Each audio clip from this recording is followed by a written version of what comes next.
Equation, সেই নাসুম আহমেদ একটা সময় গিয়ে থেমে গেলেন, ফুল স্টপ হয়ে গেলেন। জাদুঘরে রাখা ব্রিটিশ আমলের রেলগাড়ির মতো, সেটা চাকা আর ঘুরবে না, সবাই যাবে আর দেখবে। নাসুম আহমেদকে সবাই দেখে। নাসুম আহমেদ কোথায়? নাসুম আহমেদ শেষ পর্যন্ত ফিরে এসেছেন।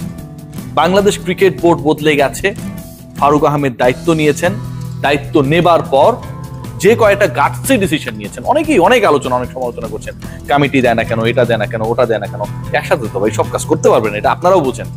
একসাথে সব কাজ করতে পারবে না, পৃথিবীর কেউ পারবে না। আপনাকে যদি একসাথে 3 দিনের ভাত খেতে দেওয়া হয় যে আপনি এখন খেয়ে নেন, আগামী 3 দিন খাবেন না, এটা কি সম্ভব? 3 দিনের ভাত 3 দিনই খাইতে হবে। কমিটি দেওয়ার কাজ, কোচকে জবাবদিহিতার আওতায় নিয়ে আসা, এই যে একটা ক্রিকেটারকে আমরা কেউ তো তার পক্ষে কথা বলিনি, কেউই বলি নাই। আমি 2-1বার বলেছি, সেটা নাসুম আমাকে বলে, কিন্তু আমি মনে করি আমিও আমার দায়িত্বটুকু পালন করতে পারি। চিন্তা করতে পারেন কতটুকু সোশ্যালি হিউমিলেট হয়েছে যখন আমাকে কেউ থাপড়িয়েছে, আমার বস। এরপরে আমি ওই প্রতিষ্ঠানে চাকরি করি না, আমার কোনো ভবিষ্যৎ নেই, আমি কোথাও দলে চান্স পাই না, আমার অবস্থা কি হবে? নিজেকে দিয়ে বিচার করুন তো। নাসুম এটার মধ্যে দিয়ে গেছে ভাই, আমরা কেউ খোঁজ রাখিনি, আমরা হাসিয়েছি। সেই নাসুম কামব্যাক করেছেন, ফারুক আহমেদ কামব্যাক করিয়েছেন। এবং নাসুম আহমেদ কতটা মিস্টিরিয়াস ক্যারেক্টার, আমি সবসময় এটাকে বলি যে ম্যান অফ অল জোকস।